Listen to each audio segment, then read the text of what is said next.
Shalom, selamat pagi Bapak Ibu Saudara yang terkasih dalam Yesus. Kita bersyukur hari ini kita dibangunkan dari tempat tidur, melanjutkan hidup dan tugas panggilan mengisinya dengan hal-hal yang baik. Sebelum kita membaca firman Tuhan yang menjadi kekuatan dan penuntun kita, izinkan saya memberikan ucapan selamat kepada saudara-saudara yang merayakan Hari Raya Lebaran Idul Fitri. Kiranya saudara-saudara saya yang muslim boleh berbahagia, walau dalam situasi keterbatasan karena virus corona. Maka demikian kita juga umat-umat percaya kepada Kristus, kiranya kita juga boleh menjalani hari kehidupan kita dengan penuh pengharapan.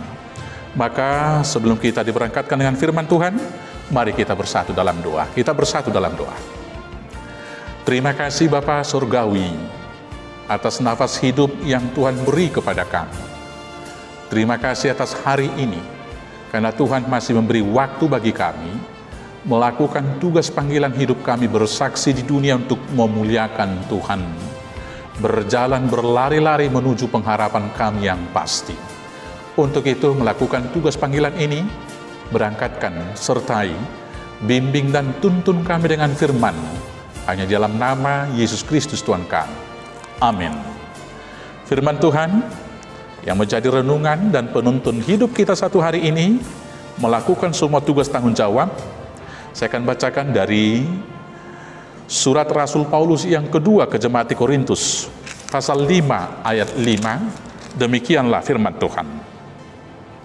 Tetapi Allah lah yang justru mempersiapkan kita untuk hal itu, dan yang mengaruniakan roh kepada kita sebagai jaminan segala sesuatu yang telah disediakan bagi kita.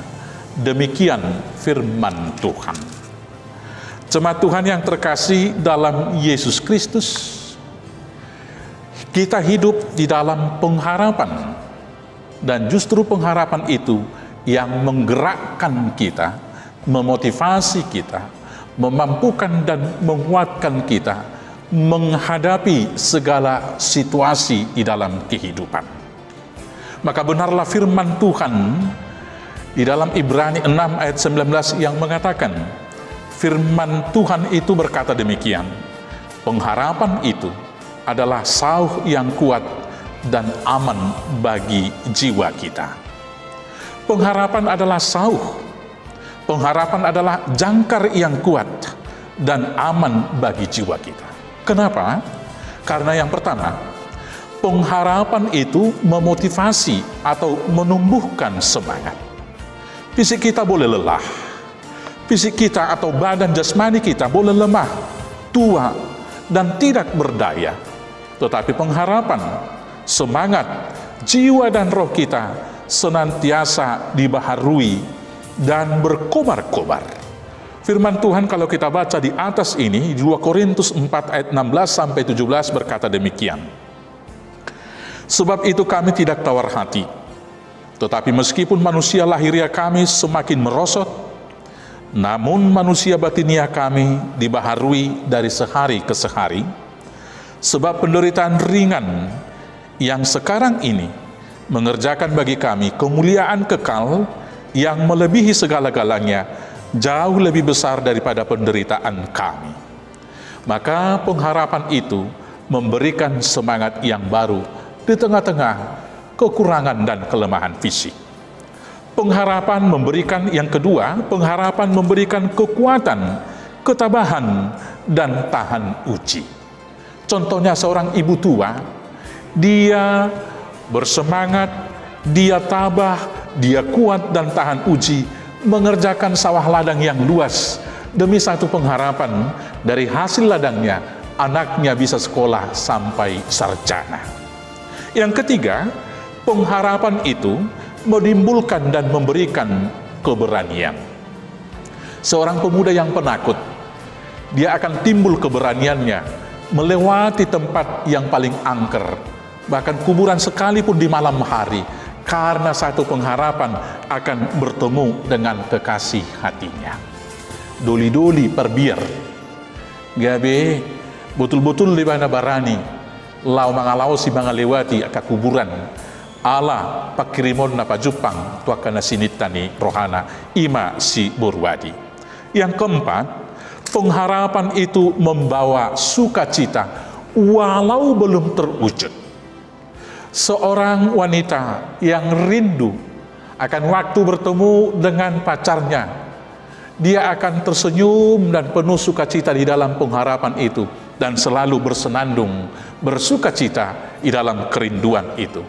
Demikian sebaliknya seorang pemuda menanti-nantikan hari pertemuan itu, senantiasa dia penuh sukacita. Karena itu marilah kita hidup dalam pengharapan, sebagaimana firman Tuhan yang berkata di dalam Roma 12 ayat 12, bersukacitalah dalam pengharapan, sabarlah dalam kesesakan, dan bertekunlah dalam doa. Sekarang apa yang kita harapkan? Di 2 Korintus 4 ayat 18 dikatakan demikian, sebab kami tidak memperhatikan yang kelihatan, melainkan yang tak kelihatan, karena yang kelihatan adalah sementara, sedangkan yang tak kelihatan adalah kekal. Apa yang kita harapkan adalah yang tidak kelihatan yang kekal. Apa itu yang tidak kelihatan? Yaitu kemah surgawi. Di 2 Korintus 5 ayat 1 di sini dikatakan, karena kami tahu bahwa jika kemah tempat kediaman kita di bumi ini dibongkar, Allah telah menyediakan suatu tempat kediaman di surga bagi kita, suatu tempat kediaman yang kekal, yang tidak dibuat oleh tangan manusia. Yang kita harapkan adalah kemah surgawi. Setelah kemah kita yang sementara ini, yaitu tubuh ini lewat, maka kita menanti-nantikannya. Jika kita hanya memperhatikan kemah yang kelihatan, yaitu tubuh jasmani ini, maka perhatian kita hanya merawat tubuh jasmani. Kita akan sibuk terus-menerus merawatnya agar awet muda. Dan faktanya, tidak ada satu tubuh pun yang awet muda. Walau kita menyukai kata-kata yang terbalik dengan itu. Kita sangat senang dikatakan, kamu kelihatan awet muda. Padahal faktanya, dari sehari ke sehari kita semakin tua. Kita akan menghindar terus-menerus dari kematian. Padahal buku NDHKBP mengatakan, nak pepina daudau sian hamatiani lam jonok ko hapengani lakaki tu ajalhi. Kita berjalan menuju kepastian, menuju kebinasaan, kematian daripada fisik kita. Kalau demikian, adakah yang kita harapkan?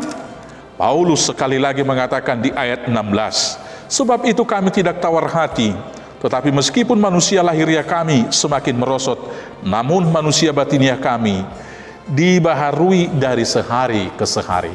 Supaya semangat kita dibaharui dari sehari ke sehari, maka mari kita berharap kepada yang tidak kelihatan, yaitu surga kehidupan yang kekal. Dengan pengharapan yang demikian, kita akan tahan uji. Dengan pengharapan yang demikian, kita akan bersuka cita walau dalam masa pandemi COVID-19 ini. Dengan pengharapan yang demikian, kita tidak perlu gelisah kalaupun kebijakan pemerintah tentang PSBB diperpanjang sebulan atau 2 bulan lagi. Karena apa? Kita tidak memperhatikan yang kelihatan, tetapi kita memperhatikan yang kelihatan. Bersukacitalah dalam pengharapan. Tuhan Yesus memberkati. Amin. Kita bersatu dalam doa. Terima kasih Bapa yang kami sembah di dalam Yesus, karena Tuhan memberikan kepada kami pengharapan melebihi daripada apa yang kelihatan.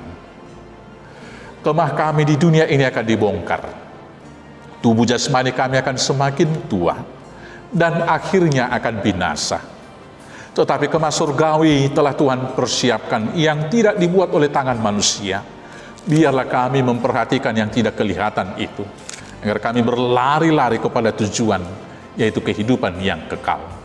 Demikianlah semua jemaat Tuhan, Tuhan berkati dan anugerahkan Roh Kudus, menuntun kami kepada tujuan yang pasti, agar ketika kami menghadapi pergumulan di dunia ini, kami tidak menjadi lemah, kami tidak bersungut-sungut, apalagi berputus asa.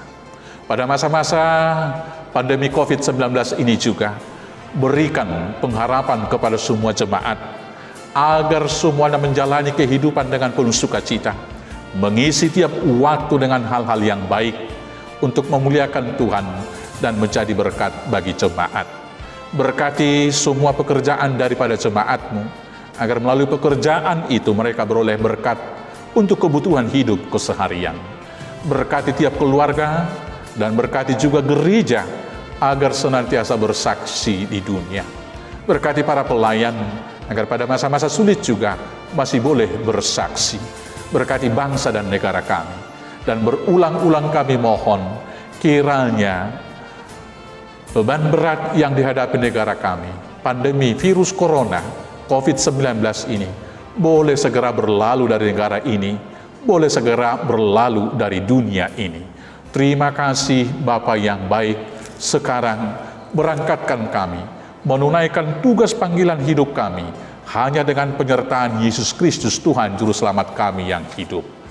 Anugerah Tuhan kita Yesus Kristus, kasih setia dari Allah Bapa, dan persekutuan dengan Roh Kudus, kiranya menyertai dan memberkati kamu sekalian sampai selamanya. Amin.